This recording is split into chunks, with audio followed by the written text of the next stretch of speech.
One little change. You most likely have no trouble using your phone to check social media or play games. In fact, I have no doubt that you could watch both of those activities while seated in front of a screen for 2 hours or more. However, a half hour of study time can be too challenging. It doesn't sound like much fun to work on your side project for another hour. Even if you know that in the long run, studying, working out, starting a business, or something else similarly beneficial will benefit you more. You still enjoy watching television, playing video games, and using social media. One could contend that it is clear why one task is simple and requires little effort, while the other is challenging and demands laborious work. The fact that some people seem to have no issue studying, working out, or working on their side projects on a regular basis raises the question of why certain people are more motivated to take on tough tasks. Can difficult tasks be made easier to complete? Is it simple to answer this query? It's necessary to analyze this brain. Dopamine is a neurotransmitter that, despite playing more intricate biological activities, is sometimes misinterpreted as a pleasure molecule. Dopamine is the cause of our cravings. If you doubt how potent dopamine is, consider that this impulse is what motivates us to get up and finish things. Let me briefly describe a few studies that neuroscientists conducted on rats who had electrodes implanted in their brains. The scientists activated the rat's brain's reward area each time it pulled a lever. The rodents pulled the lever continually for several hours due to their extreme desire. Even sleeping was out of the question for the rats. They simply continued to pull the lever until they eventually gave out from tiredness. Then, the procedure was reversed in order to stop the brain's reward center from releasing dopamine. Due to their lack of drive and extreme exhaustion, the rats gave up on trying to get up and get a glass of water. They also stopped wanting to eat, move, and mate. The rats reportedly lost any will to survive. However, the rats would still eat it and love it if it was placed just on their lips. You might assume that hunger or thirst would be the driving forces behind procuring food. However, dopamine also plays a significant part in this situation. To put it simply, they lacked the drive to get up and do action. However severe the red trials were, it is still possible to comprehend how dopamine affects people in daily life.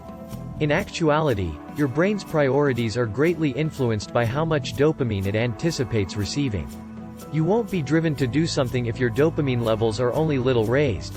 Nevertheless, if your dopamine levels are significantly raised, you'll be inspired to do it repeatedly.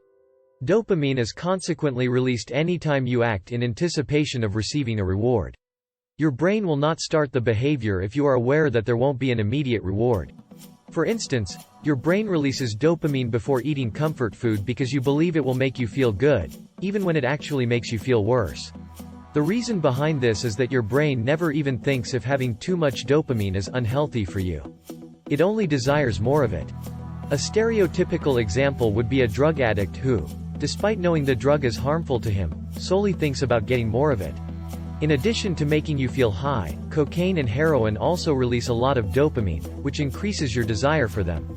Dopamine is released by almost things, including drinking water when you're thirsty, but the biggest dopamine rush occurs when you unintentionally receive a reward. Slot machine gaming in a casino is one such example.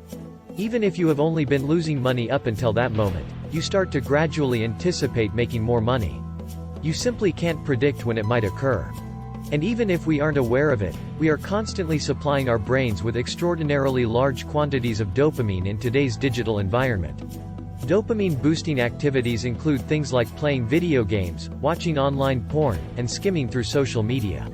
Each of these actions is driven by the hope of receiving some kind of reward, which is why we frequently check our phones in expectation of receiving a text message or other notification. Oh, so what, you could be asking, but we've started acting like rats pulling the lever to receive a new dopamine rush. You'd be mistaken, since it's not like it's hurting me in any way. Homeostasis is a biological system that controls how our bodies function. It demonstrates that our body prefers to maintain equilibrium among internal, external, and chemical factors. Every time an imbalance occurs, our body adjusts to it. Here's an illustration. Cold weather causes a drop in body temperature. We begin to shiver as a result in an effort to produce heat and warm the body. In contrast, when it's hot outside, our body temperatures increase and we begin to perspire. Facilitating heat escape essentially, Our body works to keep itself at a constant temperature of about 37 degrees Celsius, or 98 degrees Fahrenheit. On the other hand, genuine tolerance might not resemble equilibrium.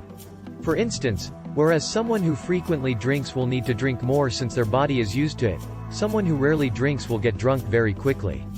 In essence, people need more alcohol to get drunk since they are less sensitive to its effects. This is similar to how your body reacts to dopamine to maintain homeostasis.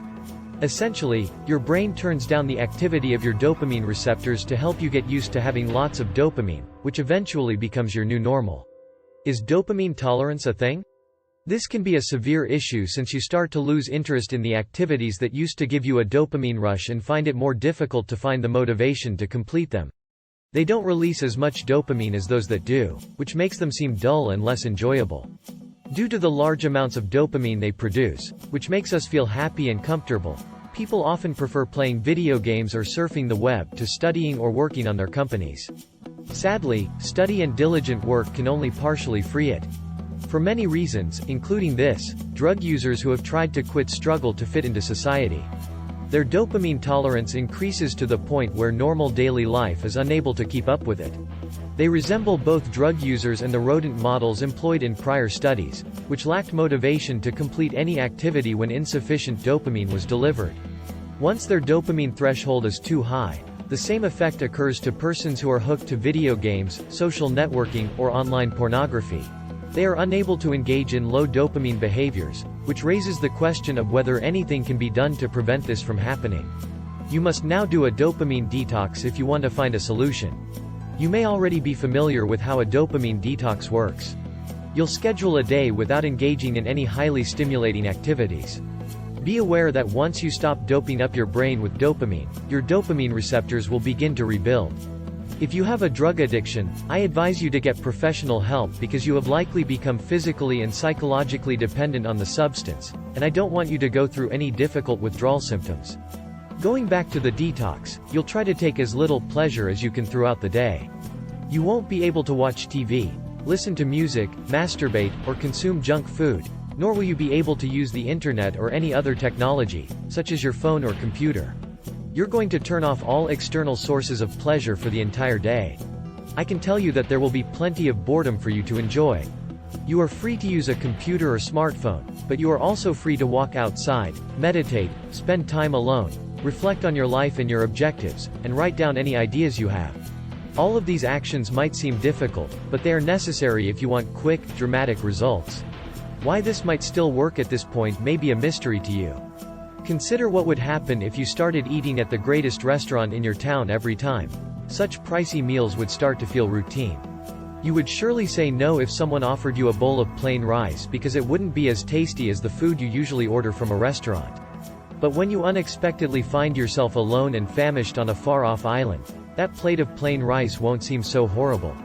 This is achieved through the dopamine detox. You are deprived of all the pleasure you usually experience. In other words, dopamine detox works because you become so weary of tedious chores that you start to enjoy them more.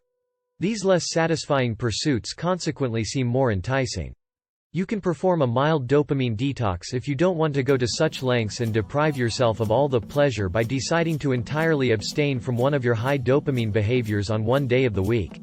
You decide what that activity is: constantly checking your phone, playing video or computer games, binge-watching television while indulging in junk food, or looking at online porn. And now you're going to skip that activity for an entire day once a week. Only the action you choose to take is illegal, other actions are not. You'll inevitably grow a little bored, but that's the point. Your brain has been getting way too much dopamine, therefore you need to allow your dopamine receptors some time to heal. However, boredom will compel you to plan other activities for the day. When you're bored, it's simpler to complete chores since they release less dopamine than the ones you might otherwise put off. Of course, it's a good idea to occasionally refrain from high dopamine behavior. However, you should make an effort to completely prevent or at least limit some actions. Instead, you want to make dopamine and the things that will aid you more closely connected. I discovered that partaking in your current high dopamine activities can operate as a motivator for pursuing endeavors that really do provide you with those long-term advantages. In other words, a high dopamine activity could operate as a reward for effectively performing challenging activities. I also act in a similar manner. I keep track of every challenging, low dopamine task. In addition to creating these films, I also clean my home, play the piano, read books, engage in some form of exercise, and practice. Once I've completed a specific amount of work, at the end of the day, I treat myself by having a small amount of high dopamine activity. If I engage in high dopamine conduct first, I won't have the stamina to engage in low dopamine behavior afterwards. These words serve as the sentence's key components. Simply said, I won't be motivated enough.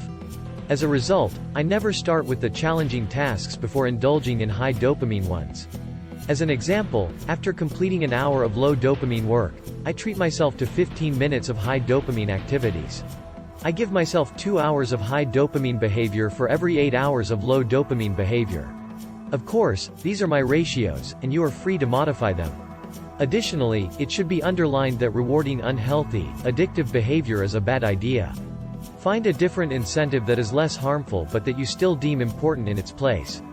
If you're curious about my vice, I can easily lose myself online for hours on end without doing anything else. I have this system because of that. Without a doubt, it's so I can manage my addiction. Despite this strategy, I still schedule days where I fully refrain from high dopamine activities. I want to demonstrate how complex things may be made to seem simple in order to wrap up this video. Your brain won't be as driven to focus on activities that don't entail a lot of dopamine if you frequently use your phone, computer, and other electronic devices. You might want to reduce how frequently you use these gadgets. And I can assure you that it is very beneficial. Therefore, if you have difficulties staying motivated, try dopamine, detox your brain as soon as you can, prevent excessively high dopamine levels, or at the very least expose yourself to them. You won't be able to participate in regular, low dopamine activities for a while until they acquire their initial allure. We're all a little bit addicted to dopamine, which is beneficial because it drives us to accomplish our objectives and get better. You are entirely free to choose how you will obtain dopamine, though. Doing activities that don't benefit you or working toward your long-term objectives are the two ways you will get what you desire. Your decision is your own. If you enjoyed watching this video, kindly click the like button. This would significantly benefit my channel and spread awareness of my work to a wider audience because the almighty YouTube algorithm is aware that viewers appreciate these kinds of videos. More people may now begin to better their lives as a result. We appreciate your interest and hope this video will help you improve from yesterday. Thanks for watching.